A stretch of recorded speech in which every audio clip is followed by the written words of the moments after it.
Je m'appelle Nina Ramen. En 3 ans, j'ai emmené mon entreprise de 0 à 1 million d'euros de chiffre d'affaires. Ce que je pensais être difficile sur ce chemin, c'est vendre mon produit, manager des équipes et apprendre la finance. En réalité, ce qui a été difficile, c'est la solitude. Parce que quand on est dirigeante, plus on monte et moins on a le droit de montrer ses doutes. On a une équipe qui compte sur nous, on a des clients à servir et on a des fournisseurs avec qui négocier. Et les seuls endroits que j'ai trouvés où il y avait des personnes comme moi, c'était des boys clubs. Des lieux où il y avait que des hommes qui venaient m'expliquer mon propre travail et qui comprenaient absolument rien à ce que je vivais. Alors depuis 1 an, chaque mois, j'organise des dîners d'entrepreneuses. Je sélectionne 2 entrepreneuses de haut niveau qui viennent chacune avec une problématique. Et pendant une soirée, on s'aide les unes et les autres sur nos business. C'est ce qui m'a permis de prendre les meilleures décisions pour mon business. Alors ce podcast n'est qu'un prétexte pour avoir encore plus de ces conversations. C'est un endroit vulnérable, authentique, où on apprend. Parce qu'on est à la fois des patronnes, des dirigeantes de nos vies professionnelles, mais aussi de nos vies domestiques, et que parfois, on a envie de s'allonger sur le divan. Bienvenue dans le divan des patronnes.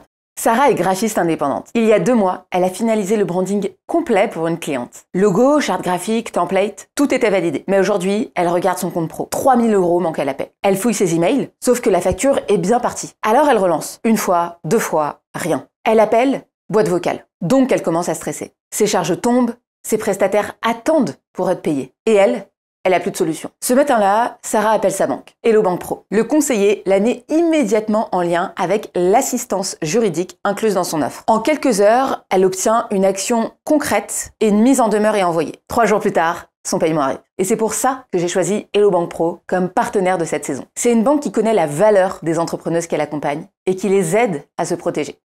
Charline Gaillot, bonjour. Bonjour. Charline, la grossesse et la santé de la femme, de manière générale, bien que centrale dans la vie humaine, puisque on est tous passés par là à un moment ou à un autre dans le ventre de notre mère, malgré ça, c'est un sujet qui est relégué au second plan dans les discours publics et académiques. Moi, je l'ai découvert au moment où j'ai moi-même été enceinte et où j'ai découvert que la position gynécologique n'était pas la meilleure pour accoucher. Et quand je dis pas la meilleure pour accoucher, je parle du bien-être de la femme qui accouche. C'est pas la position la mieux pour faire sortir son bébé, mais par contre, c'est la plus confortable pour la personne qui pratique l'accouchement, c'est-à-dire souvent le gynécologue. La grossesse et plus largement toute la santé gynécologique est perçue comme une affaire privée, féminine et donc secondaire. Charline, tu incarnes tout l'inverse. Tu es l'une des rares professionnelles de santé à avoir démocratisé la parole autour de la grossesse, de la santé de la femme, de la gynécologie, auprès d'une audience massive. Tu as plusieurs dizaines de milliers de personnes qui te suivent sur Instagram avec ton compte Charline Sage-Femme. Tu as un livre qui est devenu une référence sur la grossesse. Je regarde sur ma droite pour celles qui nous regardent en vidéo parce qu'il est posé sur cette table, qui s'appelle le guide pratique, le grand guide de ma grossesse sereine. Tu es une présence incontournable dans les médias sur ce sujet. Grâce à toi, des milliers de femmes comprennent mieux leur corps et mieux ce qui leur arrive. Et en le comprenant mieux, en fait, elles prennent le pouvoir parce qu'elles ont les outils, elles ne sont plus obligées de croire sur parole des personnes, elles ont les outils, elles ont les connaissances, et par le fait d'avoir les connaissances, elles ont le pouvoir. En sachant ce qui se passe, elles peuvent décider. Et tu leur redonnes le pouvoir sur leur corps au lieu de subir. Elles deviennent actrices de leur corps. À travers ça, elles deviennent actrices de leur propre vie aussi. Et grâce à toi, elles se réapproprient leur corps et donc leur vie, qui leur ont été privée pendant longtemps. Charline, au nom de toutes les femmes que tu aides grâce à ton contenu, dont je fais partie, car je suis tes contenus. Merci. Merci Nina. Ça me fait trop plaisir. Merci. J'avais rien d'autre. Merci, c'est exactement ça. C'est exactement ça, c'est redonner le pouvoir aux femmes. Je trouve que on part tellement avec un train de retard dans la vie en tant que femme que moi, mes connaissances, mes compétences, c'est d'être sage-femme. Et donc, vraiment, la sage-femme, le mot sage-femme, ça ne veut pas dire que moi-même, je suis une femme sage, ça veut dire que j'ai la sagesse autrement dit la connaissance des femmes. Et donc, moi, j'aime dire que les sages-femmes, elles sont les gardiennes de la physiologie de la femme, donc de comment leur corps fonctionne déjà bien et faire en sorte qu'il continue de bien fonctionner. Voilà. Leur corps, leur santé en général, corps et esprit. Et comme c'est mes compétences et que j'adore ça, c'est ce que j'ai envie de transmettre aux femmes parce que on a déjà un train de retard sur tellement de choses. Je me dis, en fait, ok, tu peux avoir des ambitions personnelles, professionnelles, mais c'est con. Mais en fait, si en réunion qui dure 3 heures, toi, tu as un flux abondant à cause de tes règles et qu'en fait, tu te sens mal à l'aise pour en parler à ton boss qui potentiellement est un mec, du coup, peut-être que tu vas pas oser gravir les échelons parce que tu vas dire, oui, mais en fait, je vais être ralentie parce que j'ai ça. Ou si t'as pas trouvé de professionnel de santé qui trouvait des réponses à cette douleur que tu avais entre les jambes, tu perds confiance en toi. Et en fait, et à l'inverse, si tu as confiance en ton corps de femme, et franchement, je rêverais que toutes les femmes trouvent leur corps aussi magique que moi, je trouve le leur, je pense que ça les aiderait beaucoup dans la vie. Beaucoup, beaucoup. Alors qu'on nous apprend à avoir honte de notre corps. On nous apprend à avoir honte de nos règles. Je me rappelle à l'école, entre copines, on se passait des tampons et des serviettes dans les manches. Là, tu sais, on se dit, tiens, je t'en file un. Et ce que j'aime beaucoup dans ce que tu fais, c'est que tout ça, tu l'élimines et tu dis, on va arrêter d'avoir honte.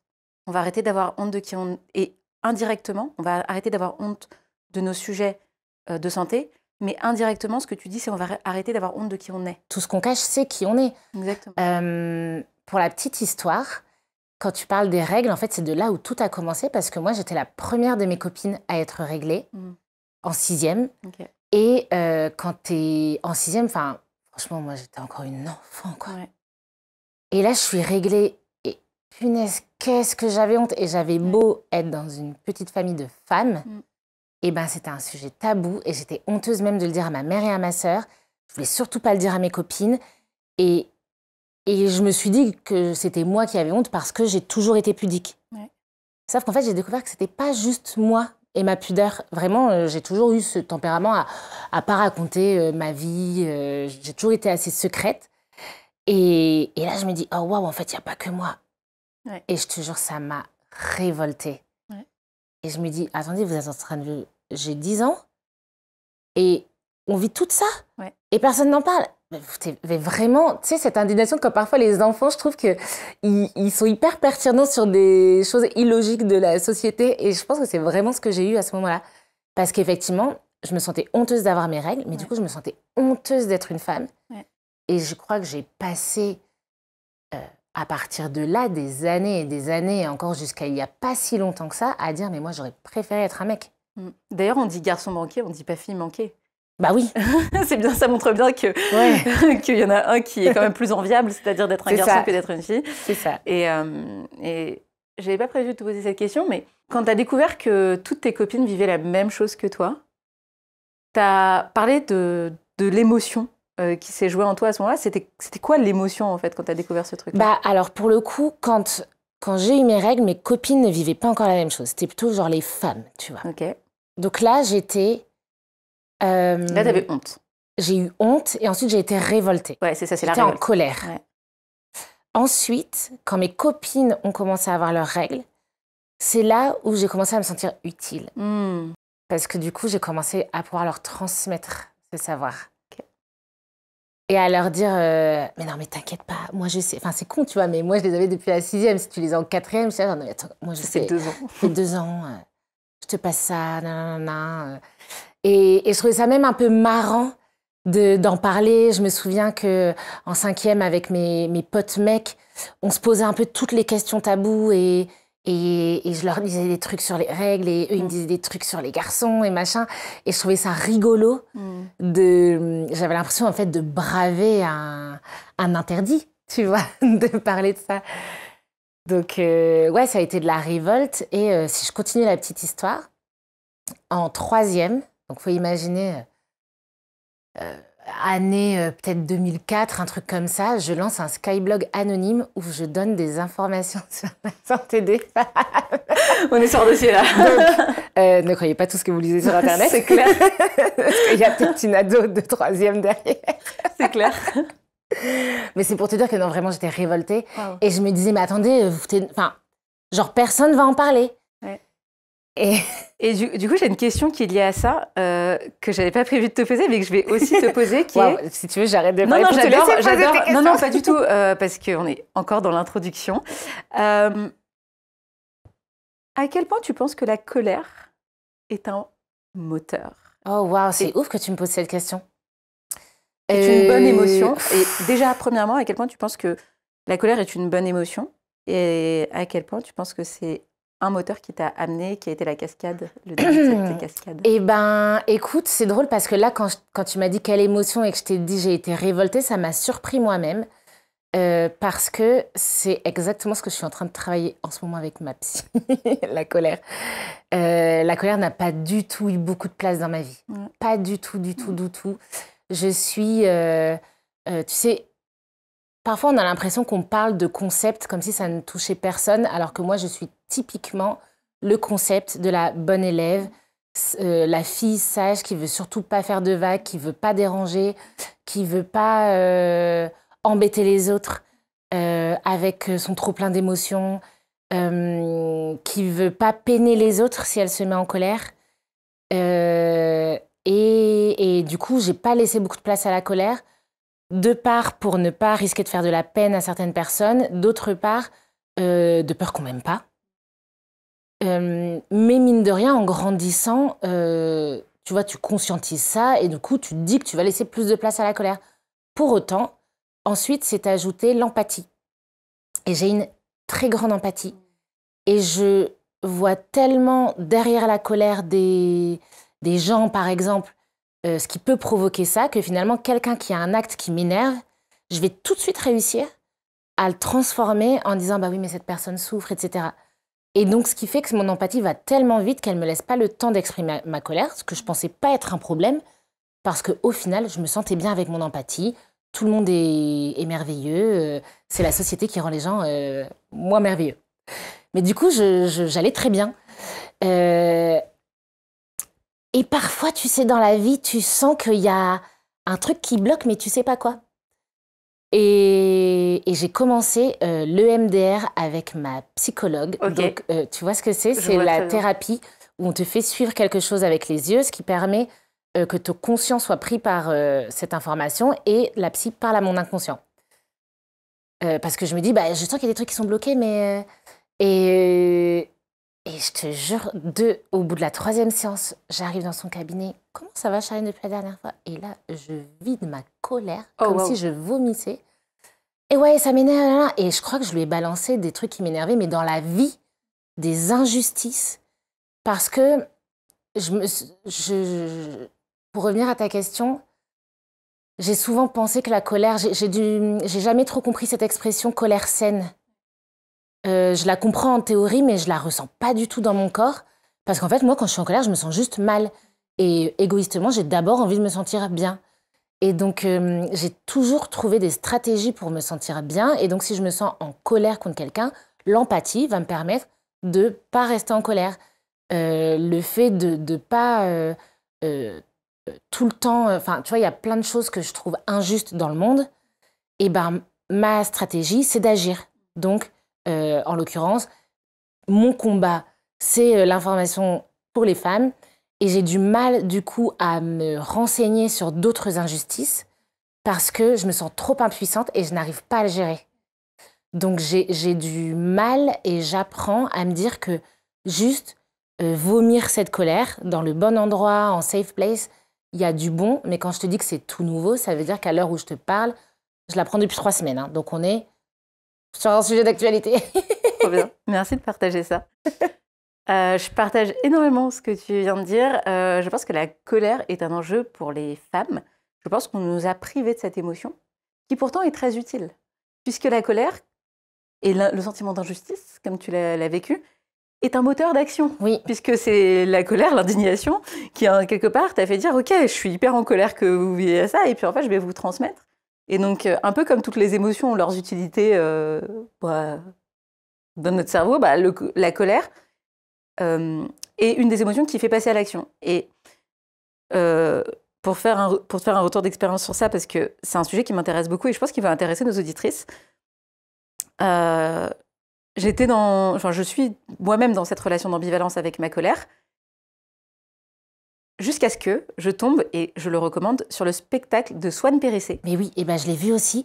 Et effectivement, ça a débloqué un truc, et je l'ai vu il y a 1 an. Ouais. Ça a planté une petite graine. Et j'étais là genre, mais pour autant, mais complètement. Ouais, que j'encourage toutes les femmes à regarder. Et en fait, elle te dit, mais la colère, on nous a dépossédé de notre colère, alors que la colère, elle sert à te protéger. En fait, quand tu vis une injustice dans la rue, qu'on te bouscule, qu'on t'agresse, la colère, elle se déclenche. Et le fait qu'elle se déclenche, ça te protège, en fait. Et waouh! En fait, on nous a protégés, on a privé les femmes de la colère, et donc d'un élément déclencheur qui les protège, quelque part. La colère qui nous protège du moment où on empiète sur nos plates-bandes, physiquement ou émotionnellement, et qui vient déclencher une émotion tellement forte qu'on va venir l'exprimer. Et donc, peu importe ce qui se passe derrière, elle est tellement forte que ça déclenche ça. Et je te rejoins totalement dans ce cheminement. Et j'avais adoré ce spectacle, je suis trop contente que tu le partages et de faire cette reco pour les personnes qui nous écoutent. Oui. Et j'ai un autre truc à te dire là-dessus, qui est moi mon kink un peu bizarre, quand je suis en galère de création de contenu, parce que j'ai détecté que la colère, c'était l'émotion qui m'était le plus en mouvement. Et le kink que j'ai un peu maintenant, c'est que je vais voir des contenus de mascu ou de gens que je déteste. Et moi, je peux pas faire ça, Nina. Et en fait, je vais voir, et après, ça me fait déclencher des écritures et des pages d'écriture. Et après, je vois ça sur Internet. Mais est-ce que tu te sens mieux après ou pas? Alors, sur le moment, ça me déclenche de la colère, c'est hyper désagréable. Mais que si je suis en panne d'écriture, je sais que c'est ce qui me déclenche le plus. Je te jure, j'aurais trop peur, mais vraiment, franchement, je comprends, mais c'est... Mais une fois que j'ai compris ce truc-là, je me dis, bon, Nina, visiblement, c'est l'émotion qui te déclenche. Alors après, je pense qu'il y a... je vais peut-être me trouver un petit mascu sympa, tu vois. Genre... Alors, c'est pas tout ça, parce qu'il y en a... cette phrase sortie de son contexte. Ouais.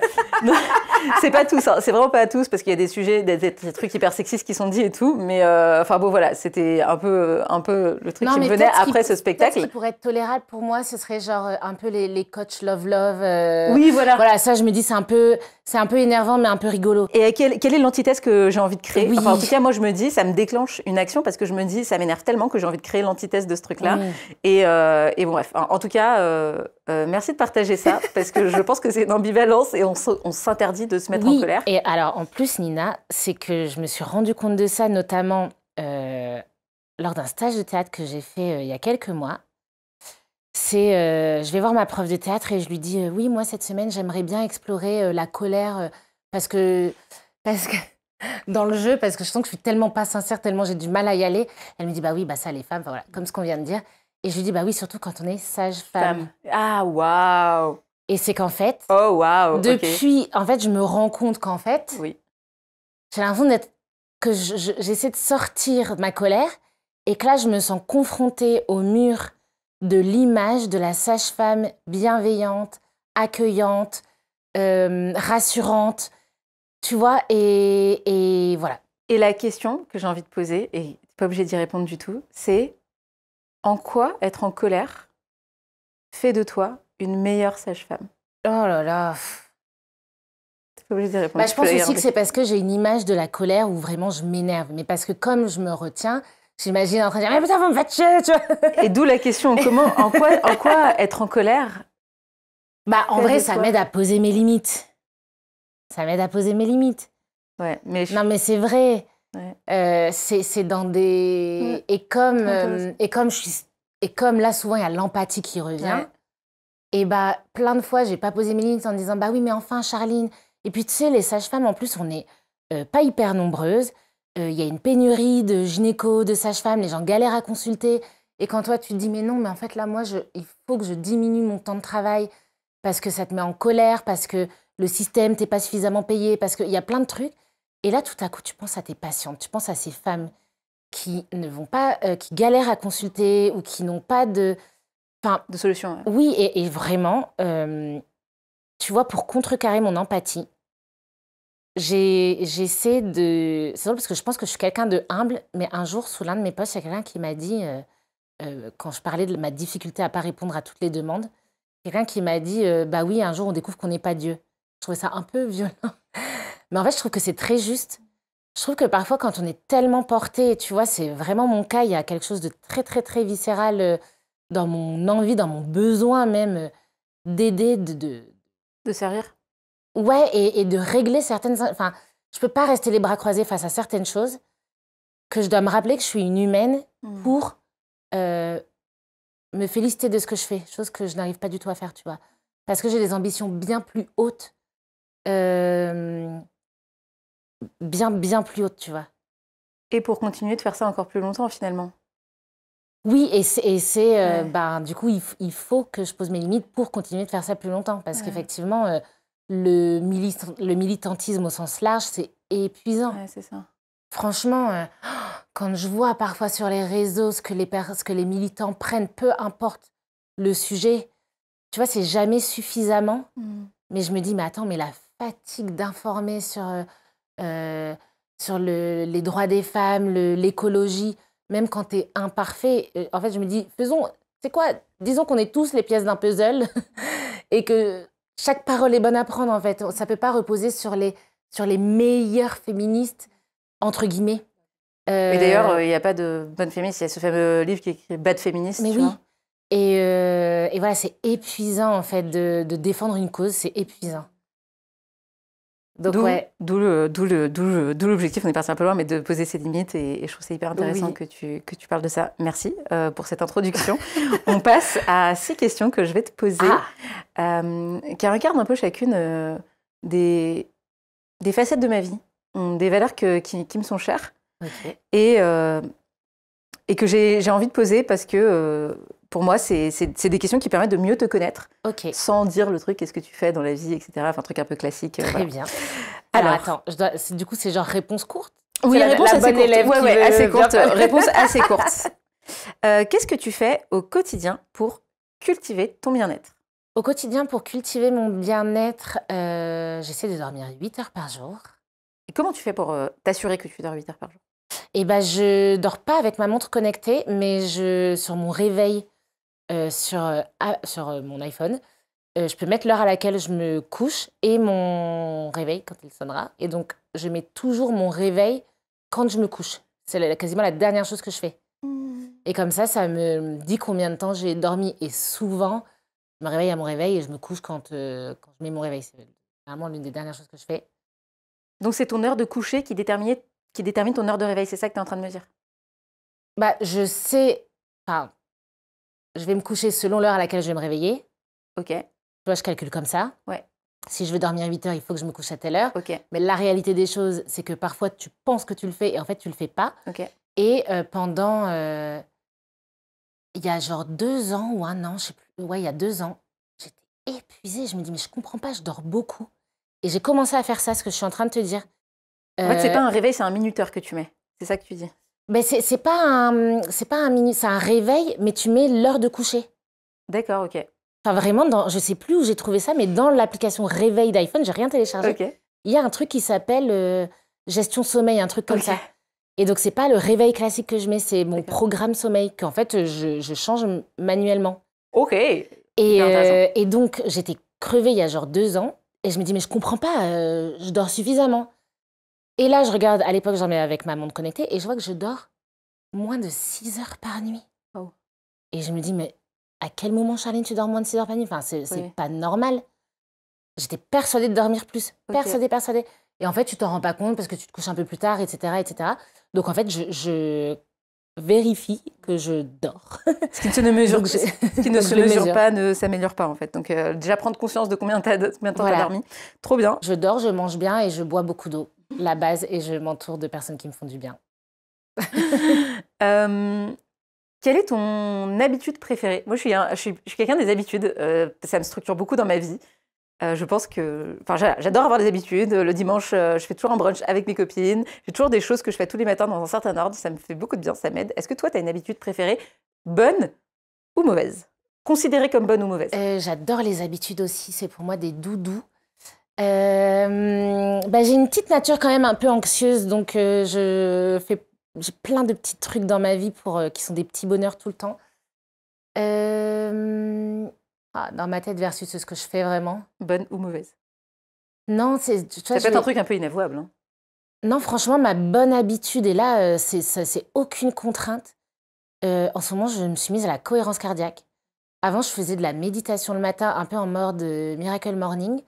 Mais sur des périodes de stress, je trouvais ça trop long. Alors que je faisais des méditations de 5 minutes. Et là, je me suis mise à la cohérence cardiaque et vraiment, je regarde l'appli avec la petite bille qui monte et qui descend. Ça m'hypnotise et je te jure, au bout de je sais pas combien de temps, parce que du coup, je vois pas le temps passer, j'ai l'impression de complètement planer. Et donc, mon truc pour bien démarrer la journée, c'est j'ouvre la fenêtre du salon, je prends 2 respirations à l'air dehors, quoi. Vraiment, je respire l'air de la nuit. Le bon air de Paris. De la rue. Le bon air de Paris. Et je m'assois par terre devant mon canapé et je fais mon truc de cohérence cardiaque. Trop bien, merci. Avant-dernière, quelle est la dernière fois où tu as changé d'avis et c'était sur quoi? Ah, waouh, c'est dur. C'est dur comme question. C'est la question signature du podcast. En fait, tu sais quoi, c'est dur parce qu'il y a plein de choses sur lesquelles j'ai pas d'avis. Vraiment, il y a plein de trucs que je comprends d'un point de vue et de l'autre. Et comme je te disais, parfois mon empathie fait que je vois la souffrance derrière même. Enfin, vraiment, il y a des trucs que c'est pas parce que je ne cautionne pas que je ne comprends pas. Ou quelque chose que tu pensais vrai qui s'est révélé faux? Écoute, je pense que ça date pas d'hier, mais c'est un truc en général qui m'a marqué dernièrement. Du coup, je parlais plutôt d'un gros truc. C'est que j'ai fait un stage de CNV, communication non violente. Et on apprend beaucoup à changer de paradigme dans le sens qu'il n'y a pas de bien et de mal. Ce qui est quand même assez difficile pour moi parce que même s'il y a des trucs que je comprends, il y a plein de choses que je ne cautionne pas. Et du coup, cette notion de quoi, il n'y a pas de mal ouais. Mais c'est plutôt venu cultiver mon empathie, justement. Ça ne veut pas dire que tout est acceptable du tout. Mais en tout cas, c'est des choses plus complexes que ça. Et pour le coup, je pense que la CNV, c'est un merveilleux outil pour littéralement sauver le monde. Je pense que le monde serait vraiment meilleur complètement si les gens se formaient en CNV. C'est incroyable. D'accord avec toi. Et pour le coup, dernière question, qu'est-ce que tu as accompli et que tu ne pensais pas possible? Écrire un livre. Waouh. Franchement, c'était un rêve. Écrire. Et en plus, publier. Ouais. C'est vraiment, j'ai du mal à dire que je suis fière de moi dans la vie, j'ai du mal à fêter mes victoires.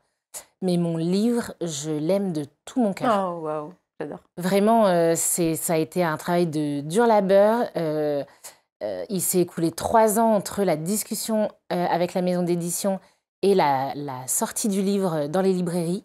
Parce que la première fois qu'on en avait parlé, je me sentais déjà hyper touchée, mais pas du tout légitime à l'écrire. Mais je voulais que si j'écrivais un livre, ce soit un livre dont j'étais fière. Et 1 an plus tard, je réécris à l'éditrice en disant « c'est bon, je suis prête à écrire ce guide sur la grossesse et l'accouchement ». Et franchement, j'ai douté chaque jour où je l'ai écrit. Et je suis trop fière. Bravo. On va clôturer cette introduction qui n'était que l'introduction.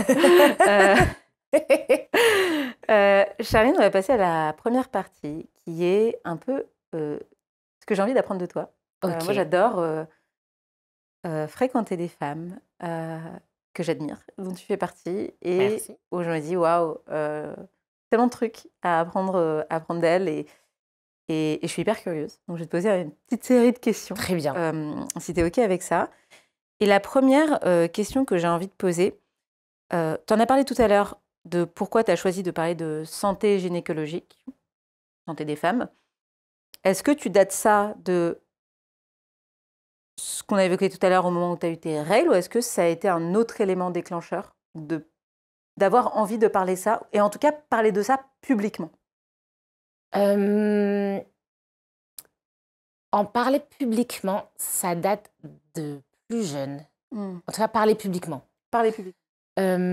Déjà, moi, je parle pas en âge. Je sais pas comment les gens font pour se souvenir de l'âge qu'ils avaient. Moi, je parle en année scolaire. Je sais pas, donc je vais te dire en CE2, je ne sais pas quel âge j'avais. Parfois, je dis 7 ans parce que ça fait beau de dire des âges, mais je sais pas quel âge on a en CE2, j'en ai aucune idée. Moi, j'ai que 3 temporalités, c'est hier, aujourd'hui, demain. Après, j'ai appris que c'était un symptôme du trouble de l'attention, donc je me suis dit, ah, ok, ça s'explique. Moi, je parle en année scolaire. Ouais. Donc en CE2, j'ai fait du théâtre et j'ai adoré ça. Mais quand je te dis que j'ai adoré ça, c'était incroyable. Et je crois que, en tout cas dans mon souvenir, l'année d'après, j'ai entendu parler de Martin Luther King. D'ailleurs, est-ce que c'était pas dans Forrest Gump? Je ne sais plus. Et l'enfant que j'étais s'est dit, waouh, il suffit de parler aux gens pour changer le monde. Et vraiment, je te jure, à partir de là, j'ai eu une ambition de parler aux gens pour changer le monde. Aussi simple que ça. C'est hyper... Non, j'adore. C'est pas du tout humble du tout, mais j'avais vraiment ce truc, non mais attends... Voilà. Et donc après, à ça s'est ajouté l'histoire que je t'ai racontée sur les règles, le Skyblog anonyme, mais comme une évidence.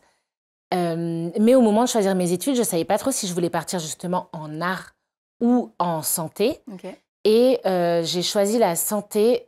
C'était sûr que je voulais travailler pour la santé des femmes. Je voulais être gynécologue. Je ne connaissais pas le métier de sage-femme. Et mon projet de vie, c'était devenir gynécologue en libéral, travailler à mi-temps, donc gagner beaucoup d'argent, suffisamment pour travailler à mi-temps et quand même avoir un bon salaire, et pour pouvoir à côté faire du théâtre sans forcément que ce soit rémunérateur.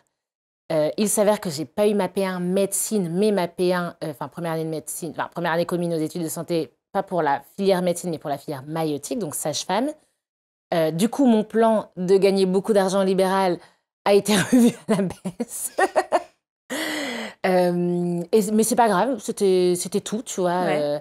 Et finalement, les réseaux sont venus exactement pour la même raison que le Skyblog.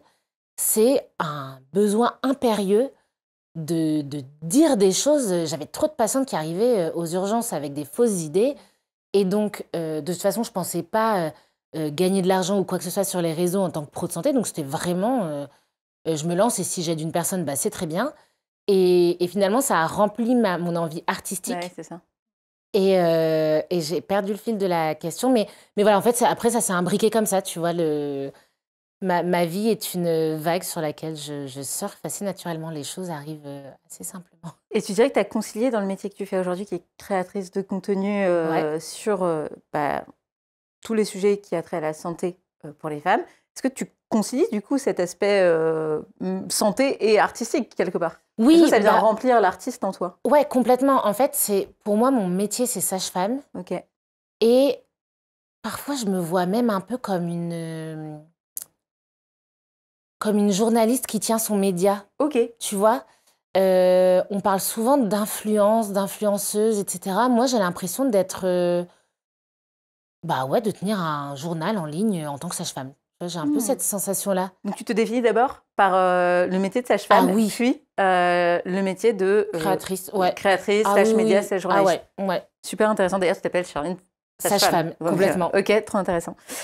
Et le fait de prendre la parole sur ces sujets-là, qui sont des sujets de femmes, quel impact t'as observé? Quel impact moi j'ai? Pardon, je reformule la question. Quel impact tu as observé que ces sujets avaient de manière générale sur les gens? Quel écho tu as obtenu de ta création de contenu? Déjà, ça m'a impacté moi, parce que dans mon métier de sage-femme, parce que d'avoir une communauté sur les réseaux sociaux m'a permis d'avoir beaucoup plus de retours sur comment les femmes vivaient leur vie, leur santé, etc. Et c'est ouf parce que j'ai quand même la chance dans mon métier de voir à travers les femmes la société qui bouge, qui évolue. On parle après. Et donc, forcément, c'est quelque chose que je vois de manière accélérée sur les réseaux parce que c'est encore plus massif. Mais finalement, je vois juste plus massivement. Mais en tant que soignant, de toute façon, on a déjà accès au cœur de la société. C'est vraiment... c'est vraiment hyper intéressant d'être soignant. Je trouve que pour aimer l'humain, tout le monde devrait être soignant à un moment donné dans sa vie. Et Ce que je vois, c'est à quel point les femmes manquent d'informations. Au plus je donne de l'info, au plus je vois qu'elles en manquent, qui est difficile d'ailleurs, parce que comme mon but, c'est de donner de l'info, j'ai l'impression qu'au plus j'en donne, au plus j'ai de travail pour en donner. Ouais, Donc, c'est un puissant faux. Donc, je vois ça. Et ce que je vois, mais je ne sais pas si je réponds correctement à ta question, mais... C'est un sujet tabou à la base, ce sujet-là? Oui, et en même temps, je suis arrivée sur les réseaux à un moment où on est plusieurs à être arrivés sur les réseaux. Moi, je suis arrivée en 2019, et donc c'était déjà post-MeToo. D'accord. C'est quand même, je trouve, dans l'histoire des femmes, un gros moment, quoi. Il y a eu un avant-après. Donc, les femmes s'emparaient déjà de ces sujets-là.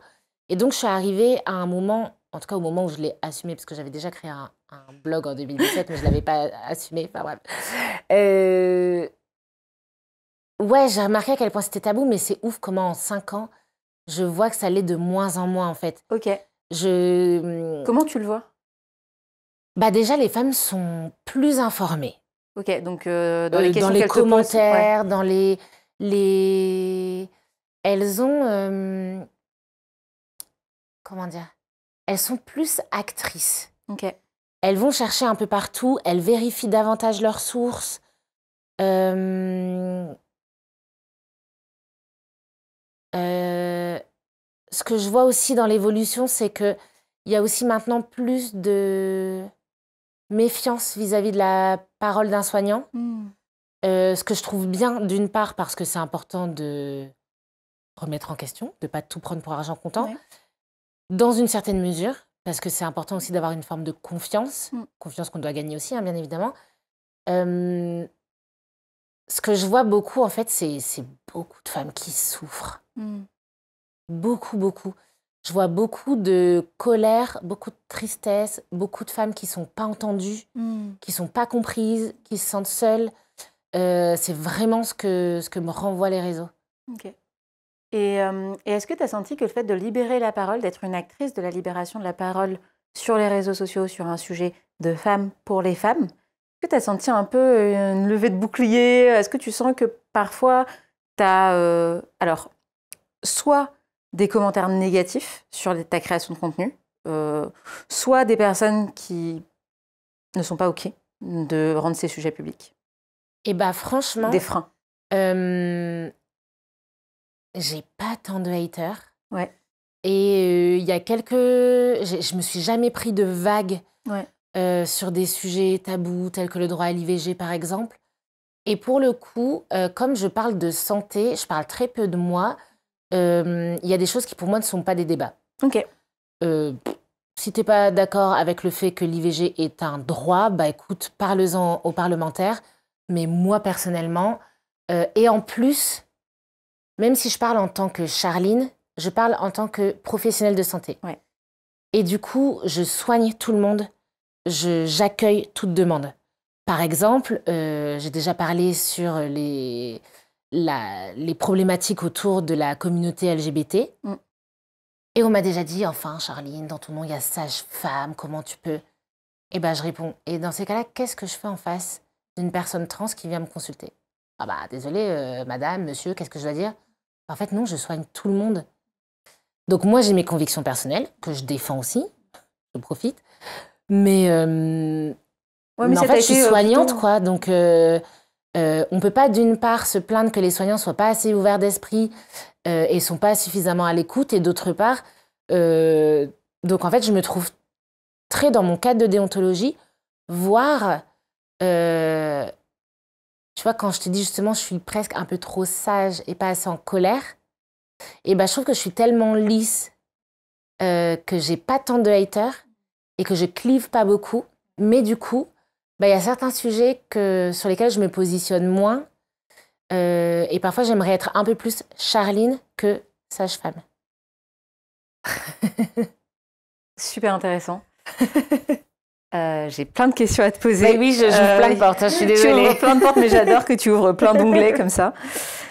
Et un peu relié à ça, donc toi, ce qui est intéressant, c'est que l'étiquette sage-femme, le fait que tu te positionnes dans ta déontologie, le fait qu'il y a des sujets très clivants que tu n'abordes pas, tu as l'air de me dire que tu es assez protégée finalement des haters, de la création de contenu, enfin, ce que tu as l'air de dire, quoi, ça t'a toujours été assez flex. Et à l'inverse du spectre, pour avoir moi-même pris la parole sur des sujets de maternité, mais du coup pas en tant que sage-femme, en tant que femme qui parle de son vécu. Mais pour l'observer aussi autour de moi quand il y a une femme, parce que j'accompagne les femmes dans la création de contenu, tu vois, pour leur business, mais ça reste des moments où elles s'expriment publiquement. Et donc, ce que j'ai observé, c'est que dès qu'on touchait à des sujets, et notamment des sujets d'intime, et l'intime est universel. Donc pour moi, l'intime est hyper important. Donc j'y mets la grossesse, j'y mets la maternité, mais j'y mets aussi tout ce qui relève de l'intime et même du domestique. J'ai senti qu'on appuyait sur un bouton qui déclenchait très fort des réactions. Comment tu expliques ça? Oui, je le constate aussi. Tu vois, je dis que j'ai pas de haters, mais il y a quand même des sujets, clairement, quand je parle d'allaitement. Il y a des conflits sous mes posts. Et en ce moment, le sujet aussi, c'est l'accouchement à domicile. En gros, quand je vais donner des conseils sur un accouchement qui se voudrait plus médicalisé, on va pointer du doigt le fait que je prône la médicalisation, ce qui n'est pas du tout mon cas. Moi, je prône le choix, tout simplement. Et pour le coup, je fais partie de ces soignants qui se sont informés sur l'accouchement à domicile, qui fait polémique. Pour le coup, je sais qu'il y a des chiffres qui sont rassurants. Donc, en vrai, moi, je suis du côté des femmes. Mais je vois beaucoup de personnes littéralement crêper le chignon, se juger même parfois. Franchement, je l'explique par... Alors pour moi, il y a différentes catégories dans ces personnes-là. C'est possible qu'il y ait un peu de jugement dans ce que je dis. Et je ne sais pas si je suis désolée. C'est pas grave de ne pas être que sage. On a le droit, on est sur le divan des patronnes, on a le droit d'être en colère, d'avoir des avis qui sont tranchés. C'est OK. Je pense qu'il y a une partie des personnes, que bien évidemment je ne juge pas, qui ont vécu des... Non, là, c'est pas ironique. Bien évidemment, je ne juge pas, qui ont vécu des vrais moments difficiles. Bien sûr. Et c'est tellement pas entendu, tellement trigger pour leur histoire, que ça renvoie à quelque chose. En gros, sujet sur l'allaitement, il y a des batailles. Moi, les sages-femmes, elles m'ont forcé à allaiter. Moi, les sages-femmes, elles m'ont donné un biberon alors que je voulais allaiter, elles m'ont pas soutenue. En fait, il y a tout. Il y a la personne qui a été traumatisée parce qu'elle a été forcée d'allaiter, la personne qui n'a pas été soutenue parce qu'elle a voulu allaiter, et plein de généralités sur les soignants, et plein de généralités qui se contredisent. Les soignants ne sont pas assez soutenants, les soignants sont forceurs, la société nous juge. Et donc, en fait, c'est tout ça, les vécus personnels, mais qui ne sont pas si anecdotiques du tout, bien sûr. Qui reflètent un mal-être. Un vrai mal-être d'une société qui va mal et qui ne prend pas soin des femmes, d'un système de santé qui va mal et qui ne prend pas soin des femmes. Et donc, tout ça, ça se répercute. En fait, j'essaye parfois de me dire, en fait, ce n'est pas à moi qui parle, mais c'est au système de soins, c'est à la société, et ils se sentent en confiance pour le mettre sous mon poste. Et j'essaie de me dire que ce n'est pas moi. Après, il y a des personnes qui, pour le coup, sont parfois plus incisives. Ce poste est dérangeant parce qu'il dit ça et qu'il dit ça. Qui, aussi, parce que parfois aussi, elles souffrent, elles n'arrivent pas à voir qu'il y a peut-être une autre lecture du poste, que si elles se... Parce que ça me fait rire les personnes parfois qui disent « Je comprends pas, Charline, toi qui es si bienveillante, comment tu peux dire ça ?» C'est toi qui as peut-être bien de la bienveillance, mais que tu n'arrives pas à l'entendre. Je suis capable de me remettre en question, parfois je peux me tromper. Mais... Et aussi, il y a une autre catégorie de personnes sur les réseaux sociaux qui, pour moi, créent des émulsions en commentaire. C'est des personnes qui vendent des choses. Et franchement, je sais qu'il y a beaucoup d'entrepreneuses qui t'écoutent. S'il vous plaît. En fait, moi, je ne sais pas ce que tu en penses de cette stratégie d'aller commenter sous des posts de ta niche pour ramener des gens. Et l'une des stratégies, ce serait de remettre en question. Et moi, j'ai l'impression que dans la vie, on dit que pour monter les échelons, tu as deux manières de faire. Soit de rabaisser l'autre, soit de grandir, tu vois, de prendre de la place. Moi, j'avoue que je suis toujours pour la stratégie de grandir.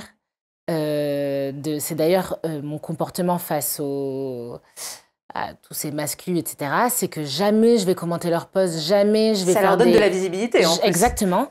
Je vais, par contre, essayer de prendre plus de place, tu vois, et d'être plutôt dans l'énergie du positif plutôt que l'énergie de descente du négatif. Mais je pense qu'il y a des personnes qui, pour vendre quelque chose, vont pointer du doigt ce qui va mal et donc ils vont saisir la brèche. Le truc, c'est que si on est tous pour les femmes, est-ce qu'on a à gagner de... Parce qu'en fait, ces personnes-là, ce qu'elles font, c'est qu'elles me découragent à poster. Donc, je dis pas que tout le monde doit être d'accord avec mon contenu et tout le monde doit pas m'aimer, mais je pense que j'ai un contenu quand même assez lisse, en tout cas qui aide les femmes et qui prend pas position. Donc j'ai envie de dire, si vous voulez aider les femmes dans... En fait, juste prenons-nous toutes plus de place. Mais là, ce que vous êtes en train de faire, c'est me décourager parce que vous me mettez la flemme, parce que vous me mettez en colère. Et pour l'une des rares fois, je me suis énervée il y a quelques jours sur les réseaux en disant, en fait, là, la police d'Insta, vous me faites chier. Est-ce que j'ai le droit de parler? Ça y est, je vais m'énerver, tu vois. Mais en fait, comme je traverse ce mot, parfois, ça va... Mais en fait, ça m'énerve les gens qui commentent sous les posts, qui eux-mêmes ne savent pas ce que c'est la création de contenu. Oui, fun fact, en 1 minute 30, on ne peut pas apporter toutes les nuances du monde. Bien sûr. Fun fact, tu ne sais pas combien d'heures j'ai passé à sourcer ce que je dis. Fun fact, oui, il y a des études qui montrent d'autres choses, mais les recos, elles sont comme ça. Et moi, je suis professionnelle de santé. Est-ce que tu penses que je vais mettre en danger mon putain de diplôme parce qu'il y a une étude faite sur 20 personnes qui montre qu'on peut réfléchir différemment? Je dis pas que les recos, elles doivent pas être nuancées. Je dis juste que moi, je suis sage-femme et qu'il y a des choses que j'ai pas le droit de faire. Donc, je nuance. Mais au bout d'un moment, si tu me suis, tu sais qu'il y a des recos, tu sais qu'il n'y a pas d'injonction et tu sais que ce qui primera toujours, peu importe ce que je dis, peu importe ce que tu dis, c'est la femme. Elle, qu'est-ce qu'elle veut? Il n'y a rien de plus précieux, en fait. Ni moi, ni toi, ni les recos. C'est la femme, dans sa vie, dans ses choix, est-ce qu'elle a pu se connecter à ce qui compte pour elle? Et moi, c'est tout ce qui m'importe. C'est pas est-ce que j'ai raison, est-ce que tu as tort? Probablement que j'ai raison pour certaines et que j'ai tort pour d'autres. Mais ça touchera celle qui avait besoin de cette info à ce moment-là. Attention, il y a des conneries qui sont dites sur les réseaux. Ça ne veut pas dire qu'on ne doit pas se remettre en question. Il ne faut pas généraliser tout ce que je dis. Mais je dis juste attention à tout le temps pointer du doigt et qui on pointe du doigt. Et comment tu fais justement merci de partager ça. C'est trop bien. J'ai chaud du coup, j'ai envie d'enlever ma veste. Je dis que je vais être à poil. Merci d'être en colère, c'est trop bien. J'encourage la colère des femmes. Je trouve que c'est super ce que tu dis. Je trouve que ça parle pour soi. Ce sur quoi j'avais envie de rebondir, c'est justement comment tu fais pour pas te sentir découragée? Parce que c'est un combat qui est tellement long, tellement dur en fait, à la fois de débattre sur les réseaux sociaux de trucs où il n'y a pas de débat, et à la fois aussi d'être dans un métier où il y a tellement de choses à faire qui est tellement peu se considérer parce que c'est un métier de femme pour les femmes, alors c'est doublement peu considéré, doublement moins bien payé. Oh là là, bah oui. Comment tu fais pour pas te décourager? Bah déjà, j'essaie de choisir mes combats. Okay. En gros, par exemple, ça fait un petit temps que j'ai pas... plus parler du combat des sages-femmes parce que j'en ai beaucoup parlé les 3 premières années sur les réseaux et en fait de voir que rien ne bougeait. Alors les femmes nous considèrent plus. Oui. Mais tu choisis tes combats. Ouais, je choisis mes combats. Ensuite, pendant longtemps, ma stratégie c'était de pleurer et de couper les réseaux. Mais c'est bien de le dire, c'est trop bien, je suis contente que tu le dises parce qu'on est nombreuses à faire ça en création de contenu, parce que c'est tellement dur de gérer autant de choses que... Non, et vraiment, quand je vois un commentaire, je me dis, quand je commence à voir un post qui commence à faire polémique, vraiment, je fais un pacte avec moi-même et je n'ouvre pas mon téléphone pendant plusieurs heures. Vraiment. Et tant que je suis dans l'émotionnel, je ne l'ouvre pas. Ça, c'est un combat avec moi-même, mais ça, maintenant, j'y arrive. J'ai toujours pas de community manager, Galina. Mais je me posais la question. Mais j'ai du mal. J'ai du mal à le mettre en place, mais je me pose la question depuis plusieurs mois parce que ça fait quelques mois que pour ces raisons-là que je t'évoque, j'ai pris beaucoup de distance avec la création de contenu, sachant que moi, vraiment, foncièrement, j'adore créer. Je suis pas... Ouais, en fait, j'adore créer, tu vois. Franchement, je le fais avant tout pour moi, tu vois. Et j'aime ça. Et en même temps, je me dis, putain, mais tant d'énergie pour des petits tatillons, des petits trucs, des petits machins. Et comme en plus, moi-même, j'ai du mal à voir ce que je fais. Et donc, en fait, comme je suis un peu tout ou rien, bah, c'est soit je suis là à fond, soit je suis pas là du tout. Donc, j'ai tenté le pas là du tout, sauf que la création m'est manquée. Ensuite, j'ai tenté de reposter des posts pour apprendre la distance. Tiens, je poste, mais ça, je l'ai déjà posté, donc j'ai moins d'émotionnel dans mon post. J'ai tenté ça. Mais franchement, j'apprends. Je fais pas encore, quoi. Je tente de faire, mais je fais pas encore face, vraiment. Je suis juste encore dans le tumulte et je trouve que ça me prend trop d'énergie. Et il y a encore quelques jours, quand je me suis énervée, ça allait, mais ça me coûte tellement d'énergie qu'après, je me dis, soit je vais vite poster dès le lendemain, comme ça, il y a un nouveau post qui va comme balayer le sujet, soit je vais pas poster pendant 3 jours et disparaître, juste pour me préserver. Mais bah, du coup, je nourris pas mon projet et enfin, donc je suis juste dans le je tente de faire. Non, mais c'est cool d'en parler parce que je trouve que euh, quel impact tu penses est-ce que tu penses que ce sujet-là, cette difficulté à gérer la distance avec la création de contenu, euh, à quel point tu penses que c'est un symptôme du fait qu'on travaille dans des métiers de réseaux sociaux?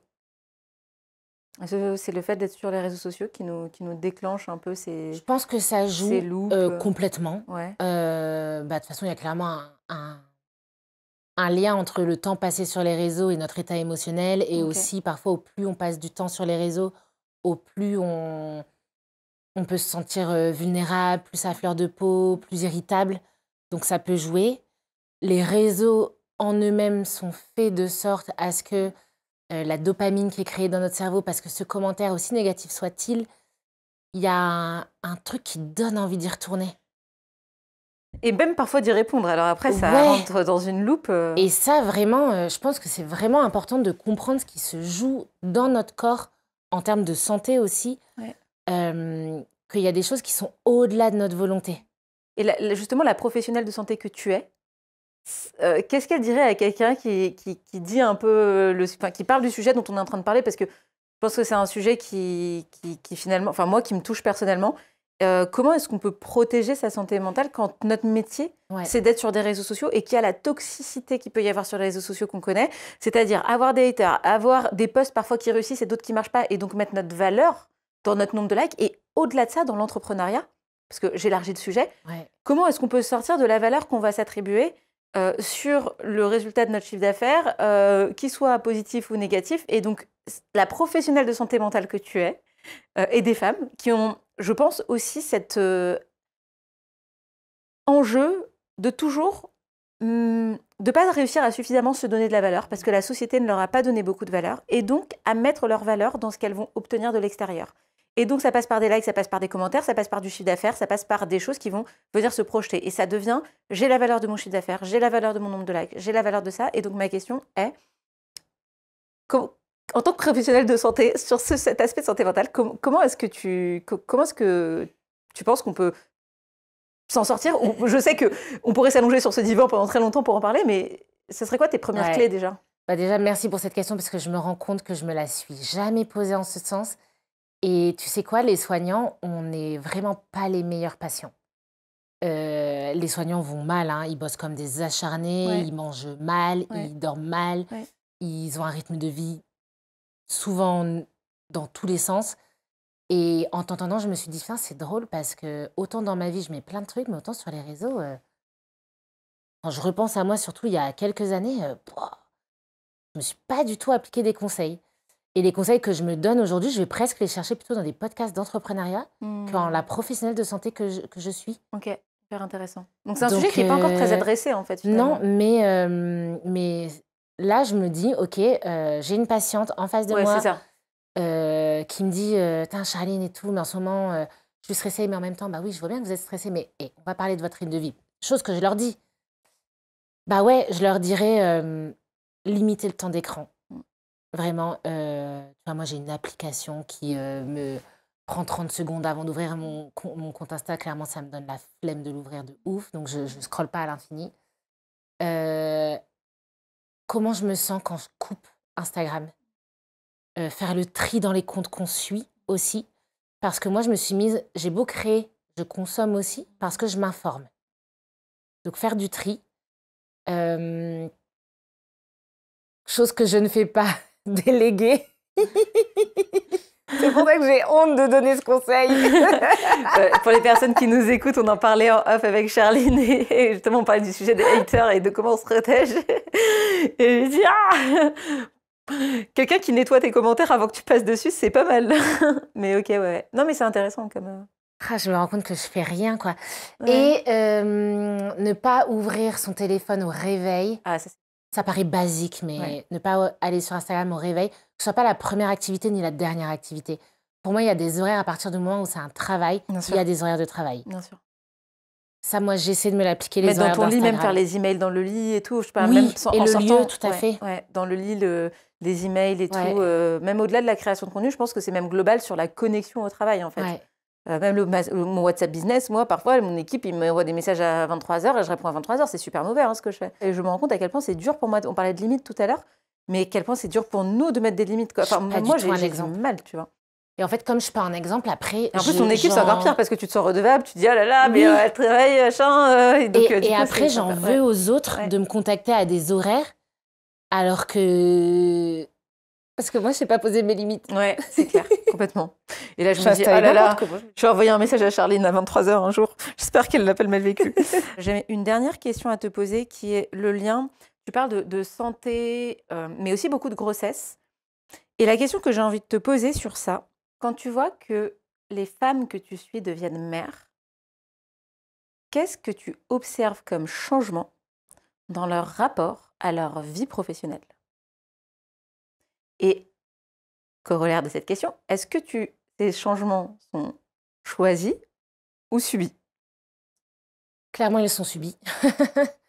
Dans la plupart du temps, je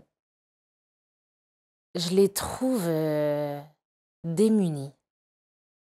Franchement, je trouve qu'elles portent tout. En plus, tu sais, moi, je les vois beaucoup en rééducation du périnée avant la reprise du boulot, qui est quand Ouais. même un moment charnière. Mm. Elles sont entre la culpabilité de reprendre le boulot, de laisser leur enfant. J'aurais dû prendre plus de temps, rester avec lui. Pourquoi je le confie à quelqu'un qui n'est pas un parent? Entre la culpabilité d'avoir envie de reprendre le boulot. Je suis une mauvaise mère, en fait, j'ai besoin de ces liens sociaux avec d'autres gens et de parler d'autres choses. Et de parler, en fait, à des gens. Et le fait de se sentir seule parce que c'est ouf, quoi. Tu te dis, la grande majorité de la population a des enfants dans le monde professionnel. Et pour autant, tu arrives et tu es censé faire comme si de rien n'était. Il y a 2 mois et demi, il y a un petit être entre 3 et 4 kilos qui est passé par ton corps. Potentiellement, tu as encore mal au sein, à l'entrejambe. Tu es encore dans un remaniement hormonal de taré. Tu as ton cerveau qui est qui je suis. Je suis mère. Je me suis même pas retrouvée moi en tant que femme. Et là, je retourne et je suis au boulot. Mais attends, mais je suis aussi une compagne. En fait, qui je suis? Qu'est-ce que je me retrouve? Et en même temps, quelque chose souvent de viscéral en toi qui fait que tu peux pas t'empêcher de te demander et mon enfant et mon truc, est-ce que ça va? Et il faut que je me concentre, mais je pense à lui. Et il y a tout ça. Et peu importe ce que tu fais, tu as juste l'impression de ne pas être assez bien. En tout cas, c'est ce que j'ai l'impression que mes patientes vivent. Que quoi qu'elles fassent, elles se sentent pas assez bien. Pas assez une bonne mère, pas assez une bonne compagne, pas assez une bonne amie, pas assez une bonne personne qui prend soin d'elle, pas assez une bonne employée, bosseuse, boss. Pas assez. Et pas d'espace pour en parler. En plus, il y a toujours quelqu'un pour te dire bah, les femmes font toujours ça, elles se sont jamais plaintes. Voir une autre femme qui te dit enfin, moi, j'ai pas pris de congé, je vois pas de quoi tu te plains. Puis tu sais, moi, à l'époque, les mecs prenaient pas 1 mois de congé paternité. Donc bon, aujourd'hui, vous êtes des petites natures. Donc quoi que tu dises, ce sera toujours minimisé. Et pour le coup, je vais rebondir sur ta question pour quand même alerter. Et ça, je trouve que ce message, on peut vraiment le passer au plus grand nombre parce que pour moi, c'est un sujet de société. peut-être que tu en as entendu parler, je ne sais pas, est-ce que tu sais quelle est la première cause de décès l'année qui suit Le suicide. le suicide maternel? Il y a quelques années, c'était les L'arrêt pathologies cardiaque. cardiovasculaires. Aujourd'hui, c'est le suicide. Ça veut dire que quand tu accouches, l'année qui suit, tu as plus de risques de te suicider que d'avoir Un arrêt un cardiaque. arrêt cardiaque, que d'avoir un accident de voiture. Cette année-là, ta santé mentale devient un enjeu de vie ou de mort. Mais on va encore, en tant qu'employé, en tant que collègue, minimiser l'impact de l'arrivée d'un enfant sur la vie des femmes. Donc, comme elles commencent à en avoir davantage conscience, qu'est-ce qu'elles font? Eh bien, elles se prennent plus de temps. Pour certaines, c'est choisi. En même temps, est-ce que si les pères, les coparents avaient plus de congés eux aussi, elles prendraient autant de temps? Donc, est-ce que c'est un choix ou est-ce que c'est un choix dans la limite des choix disponibles? Je rappelle aussi que le 80%, le temps partiel, c'est pas spécialement dans le contrat des femmes, hein, que c'est une notion unisexe dans les contrats. Ouais. Donc, Que les hommes aussi, du coup, peuvent se mettre que les hommes à aussi 80%. peuvent se mettre à 80%. Et en fait, ce que je ressens beaucoup chez les femmes, c'est cette ambivalence. J'ai l'impression qu'elles doivent choisir. Est-ce que là, je vais choisir mon boulot ou est-ce que je vais choisir ma maternité? Moi, je trouve ça hyper triste. J'ai souvent dans ma vie dit que je me suis souvent questionnée sur mon désir de maternité ou non, parce que je les vois.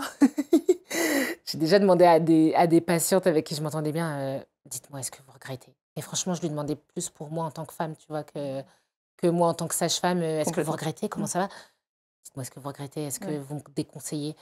Euh, et je les vois, en plus, je les vois souvent au pire moment, parce que je les vois encore plus la première année qui suit. Et aujourd'hui, franchement, pour atteindre l'égalité, en fait, la société ne permet pas l'égalité homme-femme sur le sujet de la parentalité. Et du coup, c'est vraiment au couple de s'emparer de ça. Mais dans une société où la majorité des couples, c'est le mec qui gagne le plus. Tu as une audience devant toi d'entrepreneuses, de chefs d'entreprise Oui. qui ont la capacité, à la fois parce qu'elles l'ont soit vécu ou soit qu'elles ont envie de créer des meilleurs systèmes. En tout cas, moi, j'aspire à créer un meilleur système que celui dans lequel j'existe. Et en tant qu'employeur, j'ai la possibilité de le faire. À ton avis, quelle serait la première mesure en tant que chef d'entreprise je devrais mettre en place, ou je pourrais, mais ça, je devrais mettre en place pour aider les femmes et concrètement agir en faveur de l'égalité. Allez. Alors, voici ce que tu peux mettre en place dans ton entreprise pour aider les femmes. Numéro 1, congé menstruel.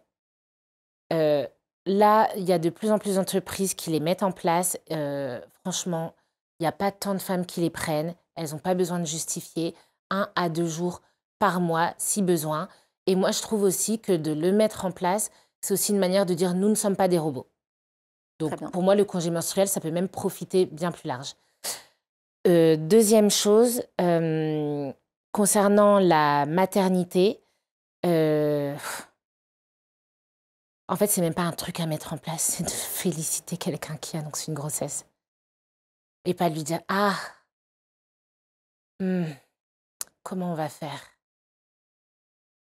Et ensuite, pour moi, un énorme levier, c'est que si vous travaillez avec les hommes, c'est le congé paternité. Il y a un livre hyper bien que je recommande qui s'appelle La barbe et le biberon, qui est écrit par... je me souviens plus. Tristan, je ne sais plus comment, je suis désolée. On va le mettre en description. C'est hyper intéressant. C'est un papa qui a été papa en France.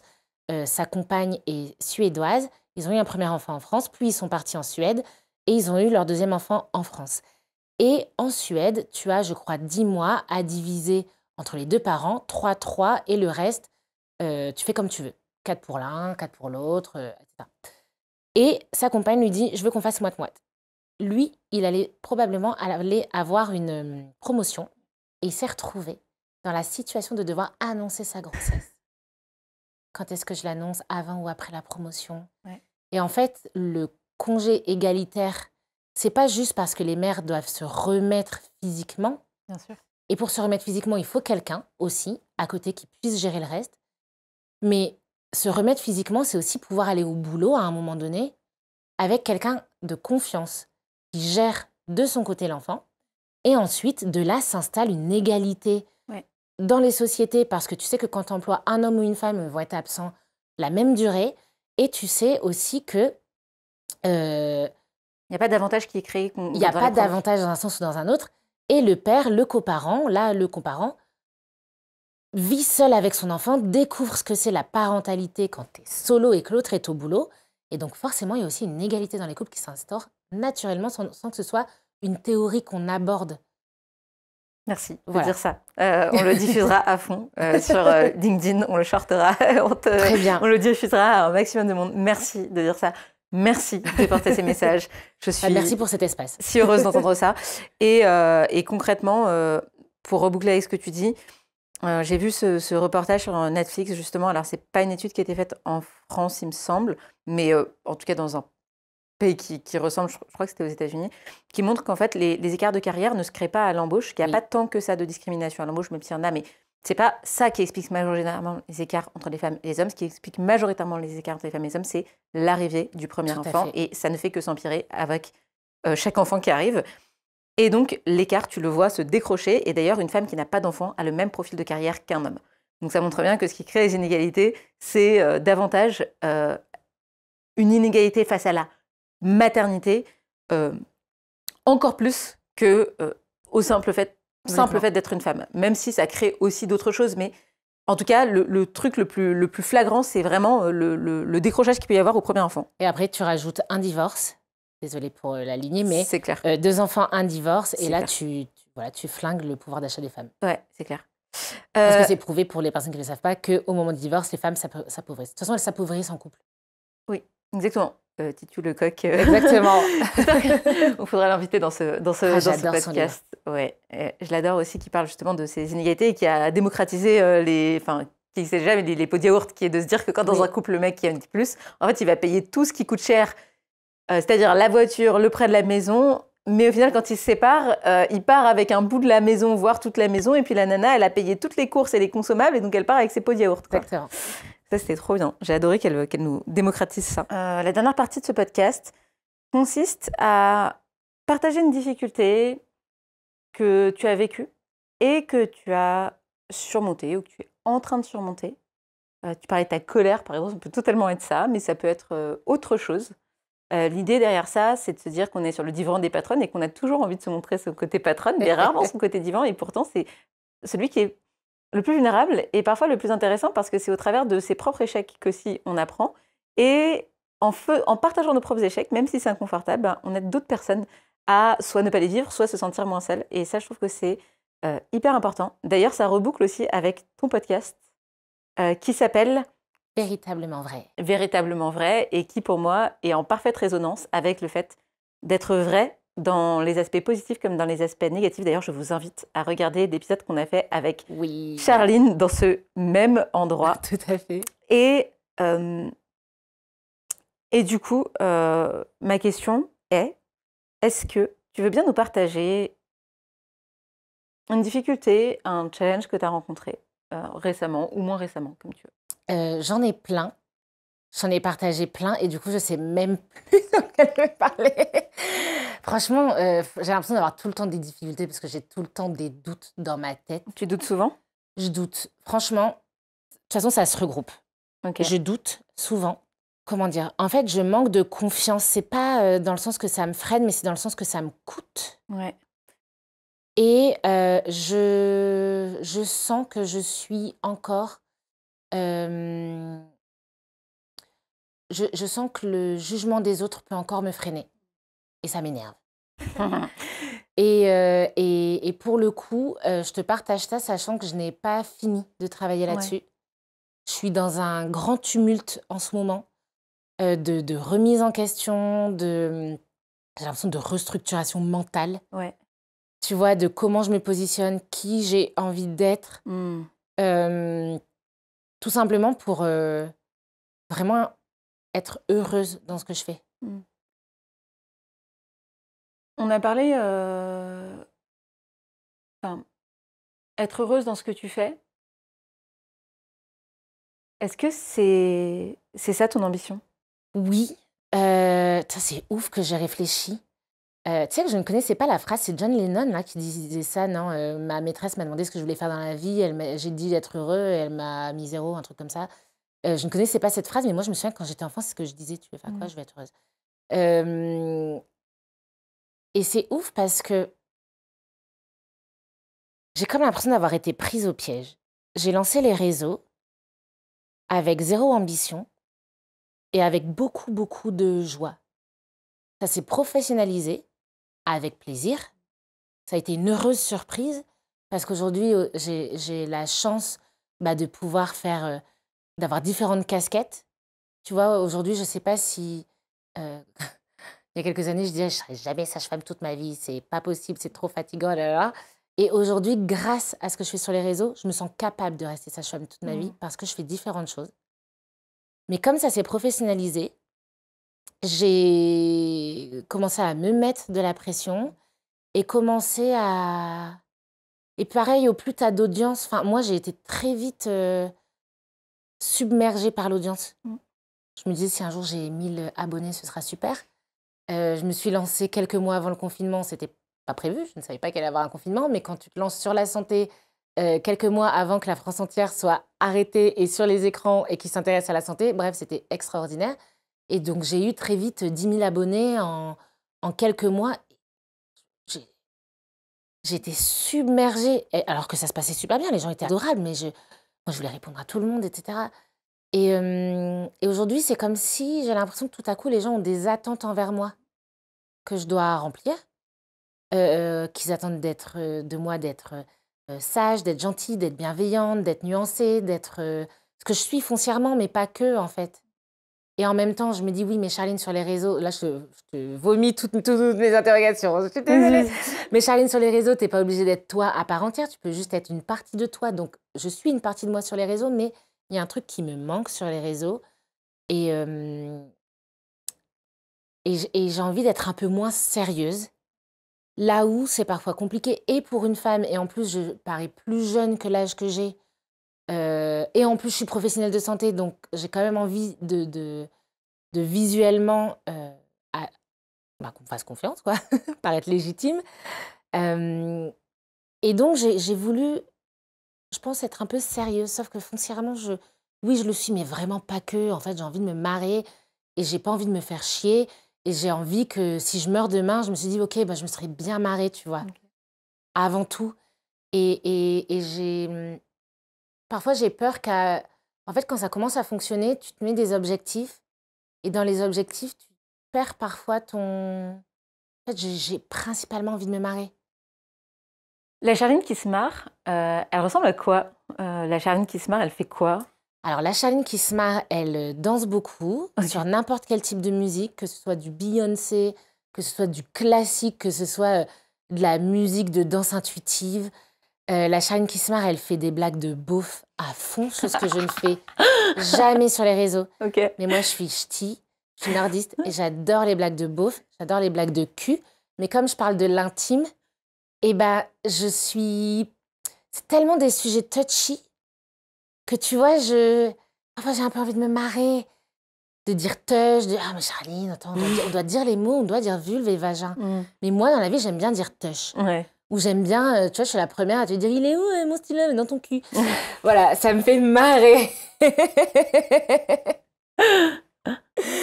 La Charline qui se marre, elle se moque d'elle, mais je me moque pas beaucoup des autres parce que j'ai toujours peur que ça blesse, mais il y a un peu ce truc de allez, c'est bon, on arrête 2 secondes de se prendre au sérieux. Tu vois, tout est si sérieux.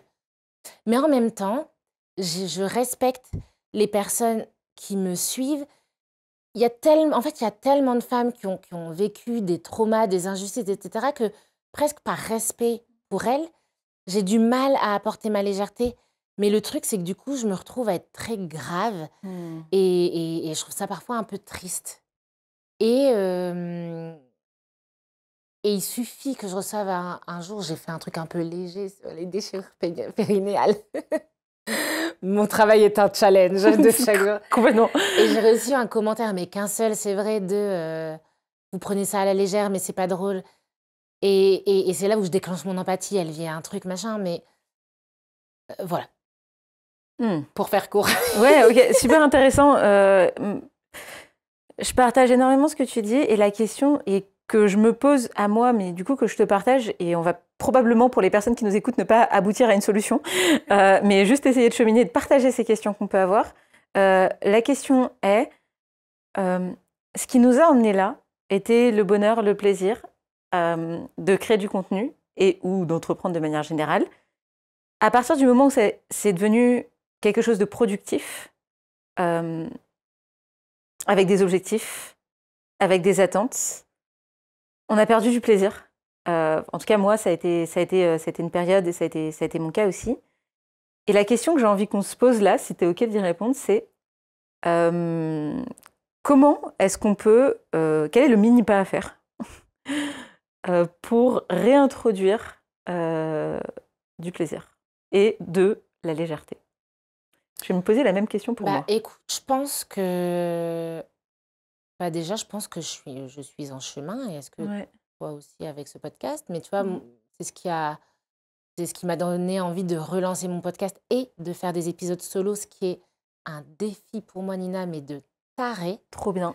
Parce que dans ces épisodes solo, et c'est pour ça que je le fais en podcast et pas sur Insta, c'est que j'enlève un peu plus ma casquette de sage-femme. Je parle un peu plus en tant que pote.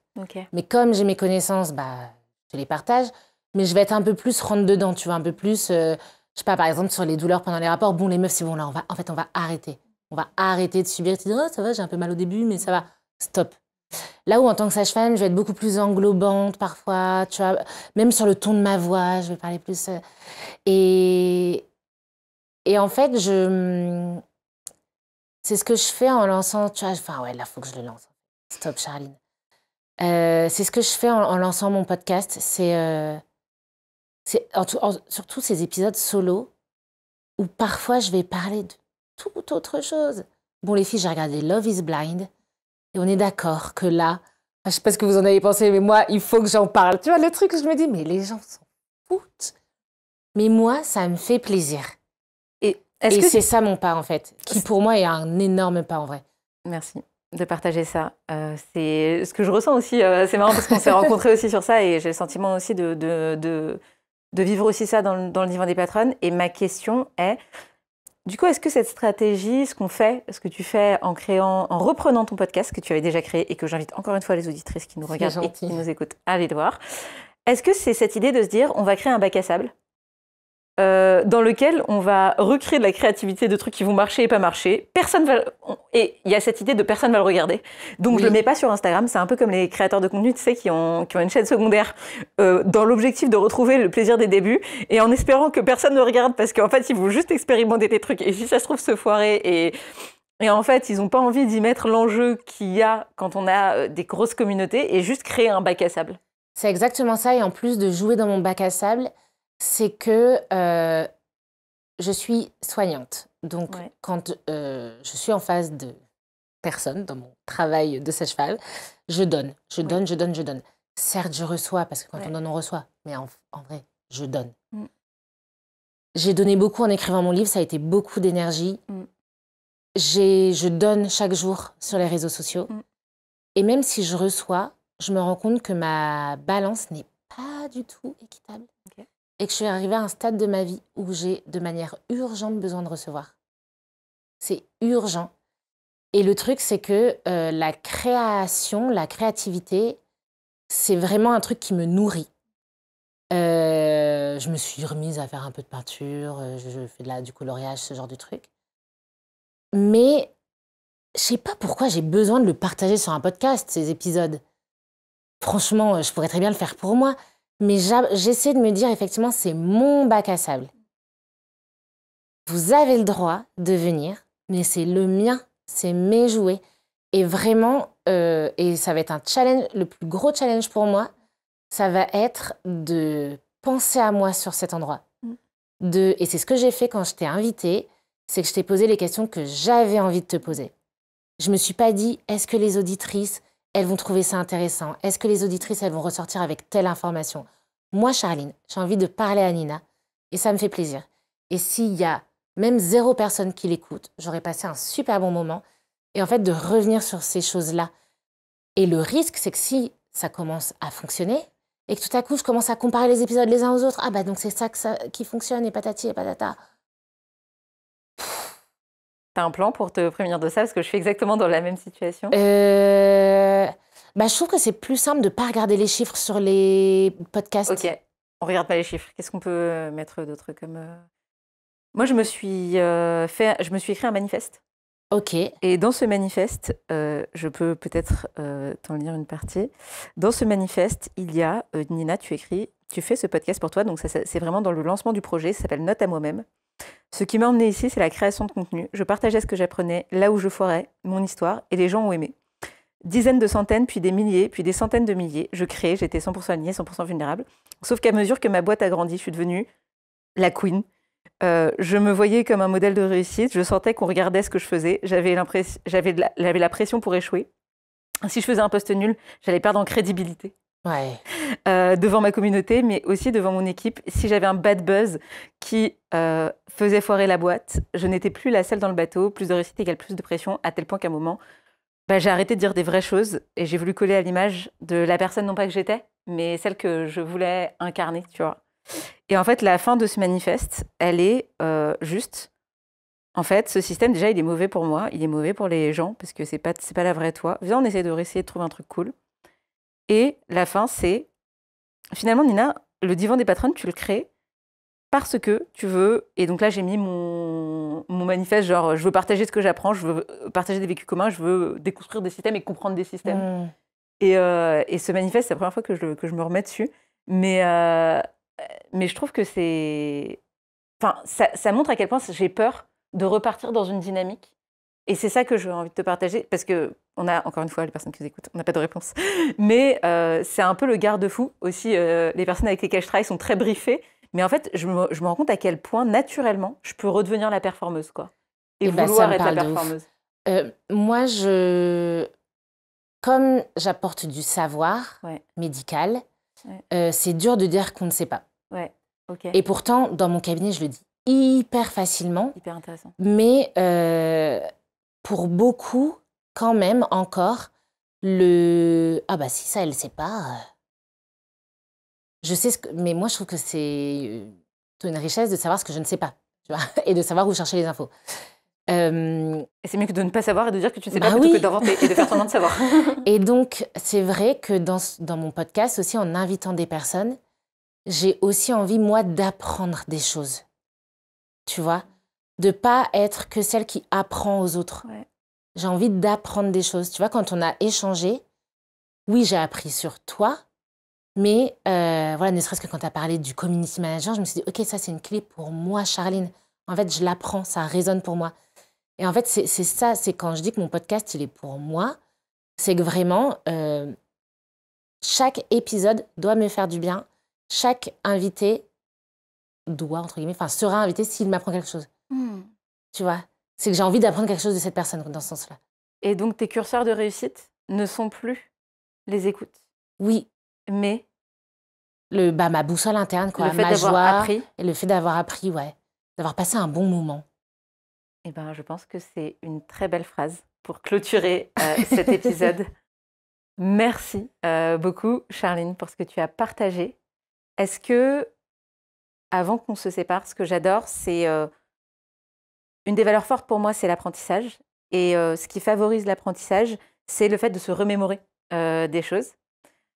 Donc, je vais faire un petit résumé de ce que j'ai retenu de cet épisode. Mais avant ça, est-ce que tu pourrais partager un peu 3 astuces, 3 tips, dont tu as déjà parlé ou pas, 3 choses que les entrepreneuses qui nous écoutent peuvent mettre en place et appliquer pour essayer d'avoir un bac à sable et d'avoir du plaisir, comme toi, tu t'es autorisé à le faire ou tu es en train de t'autoriser à le faire?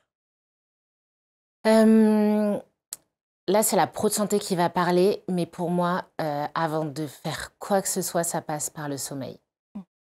Franchement, le sommeil, avant toute chose, c'est la base. De la même manière, bien manger. Dans le bien, il y a et le plaisir et de tout. Et enfin, c'est ce truc où vous vous dites, au fond de vous, j'aimerais tellement. Oh, mais non, quand même. On a tous ce truc, j'aimerais tellement, mais non, quand même. Vous voyez comment vous pouvez l'atteindre, peu importe la manière, même si c'est pas pérenne. Je te donne mon exemple que je t'ai abordé en off. C'est que mon rêve, un truc qui me ferait trop plaisir, c'est d'habiter dans une résidence où il y a une piscine et de me lever et d'aller nager 5 minutes dans une eau chaude et de remonter prendre mon petit-déj. Bon, ce ne sera pas quelque chose de pérenne demain. Je sais qu'il y a des hôtels qui proposent ça, j'adorerais le faire tous les matins. Ce ne sera pas non plus le cas demain. Mais prochainement, là, dans les mois à venir, il y a un jour, je vais aller me payer ça. Avant mon petit-déj, je vais marcher 5 minutes, je vais aller dans cette piscine d'un hôtel et revenir chez moi et prendre mon petit-déj. Et même si ça n'aura pas duré 1 heure, il faut profiter, je m'en fous. Voilà, commence à apporter cette petite joie. J'adore. Merci. Merci pour ces 3 conseils. Ce que je retiens de notre conversation, on a dit beaucoup de choses. Oui. Merci. J'ai adoré la première partie où on a parlé de la colère. À quel point cette colère, on a été dépossédés de notre colère. J'ai adoré comment la colère a été un moteur pour toi. En fait, c'est marrant, mais tu m'as dit très vite dans la conversation, au bout de 2 minutes, et d'ailleurs, je ne comptais pas parler de ça, mais c'est venu, tu vois, naturellement, en fait, ton premier moteur, c'était l'indignation. Puis après, ok, je suis passée par là et j'ai envie de le transmettre. Donc, à quel point tu as transformé cette colère en quelque chose de positif, et je me suis beaucoup reconnue là-dedans. Parce que moi-même, c'est des événements de colère de ma vie qui m'ont généré du mouvement. Et donc, même si aujourd'hui, tu dis que tu n'arrives pas ou que tu ne t'autorises pas à ressentir cette émotion, c'est quand même une émotion qui t'a mis en mouvement au début. Et donc ça, je trouve ça génial. J'avais jamais fait le lien entre ne pas s'autoriser à être en colère et, normal, je ne suis pas sage-femme, et la sage-femme. Et donc, comment on concilie en fait le fait d'être en colère et les attentes qui sont projetées sur le mot sage-femme? Doit-elle être sage? Comment est-ce que tu sors de cette équation? Et d'un point de vue un tout petit peu plus global, toi, ça s'applique sur le côté sage de sage-femme, mais on a tout un peu ces injonctions-là de sois gentille, sois douce, et on a toute cette injonction-là qu'on ne s'autorise pas à dépasser, et la question qui est un peu plus universelle, c'est quelle est-elle? Et pourquoi? Et comment est-ce qu'on fait? Donc ça, j'ai adoré, parce que je pense que c'est un sujet hyper universel dans lequel toutes les femmes peuvent se retrouver, et c'était dingue, la manière dont tu l'as amené, donc merci pour ça. Merci. Et ensuite, on a parlé de toute l'ambivalence qu'on pouvait avoir autour de la création de contenu, de à la fois à quel point ça nous rend heureuses, et aussi, ce que j'ai bien aimé, c'est cette espèce de double identité de scientifique / médecin versus créative, et comment tu as créé un métier et tu as créé un nouveau métier qui a fait que tu as pu accomplir un peu ces 2 choses qui étaient importantes pour toi dans la vie, quoi. Donc ça, je trouvais ça trop bien. Comment se protéger des réseaux sociaux. C'était vraiment cool. Dormir, ce tips de mettre son réveil, d'utiliser la fameuse fonctionnalité. Ouais, voilà. Et non pas partir de ce que tu penses dormir, mais partir de ton heure de coucher pour, quelque part, définir le nombre d'heures de sommeil dont tu as besoin. Donc ça, j'ai trouvé ça un super tips. Et cette idée d'à quel point on s'autorise à mettre de la joie dans ce qu'on fait, qu'on n'est pas obligé tout de suite de vouloir se dire je veux une piscine chauffée en bas de chez moi maintenant, mais comment est-ce que je peux m'autoriser au moins une fois à le faire un tout petit peu pour juste se donner le goût, tu vois, c'est un peu genre l'apéritif, pour derrière, de plus en plus, en fait, passer des pas à la fois sur s'autoriser, à la fois pour se donner les moyens. Et j'ai trouvé ça super inspirant. Donc, merci beaucoup, Nina. Est-ce qu'il y a des choses que tu as envie de rajouter, avec lesquelles tu as envie de repartir?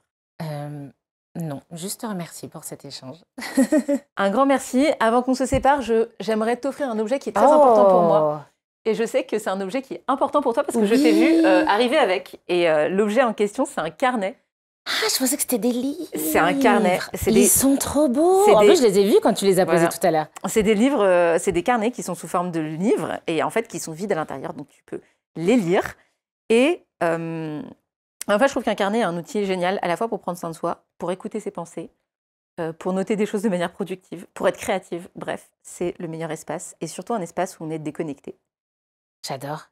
Faut que je lise les titres pour choisir. Tu peux choisir celui que tu veux. Tu peux choisir par rapport à la couleur ou par rapport au titre, comme tu veux. Mais je l'ai vu celui-là quand tu l'as posé. Je l'ai jamais lu. Le jeu de l'amour et du hasard, mais j'aime et la couleur et le titre et chaque mot à part. Jeu, amour, hasard. Merci Nina. Et voilà, tu vas pouvoir repartir avec. Ah, merci. Et merci à toi et à toutes celles qui nous écoutent. On se donne rendez-vous au prochain épisode du Divan des Patronnes. Si tu as aimé cet épisode du Divan des Patronnes, il y a 2 choses très importantes que tu peux faire. Abonne-toi à la newsletter pour avoir les bonus de chaque épisode, accéder à la communauté du Divan des Patronnes et être informé des prochaines sorties. Le lien est en description. La deuxième chose que tu peux faire si tu veux vraiment m'aider dans le lancement de ce projet, c'est de laisser 5 étoiles sur la plateforme de ton choix et surtout de me dire ce que tu as aimé dans l'épisode. C'est ce qui me permet de te proposer le meilleur contenu à chaque fois. Et quand j'ai un petit coup de mou, je relis ces commentaires pour me donner de la force. Alors, merci pour ton écoute et à très vite.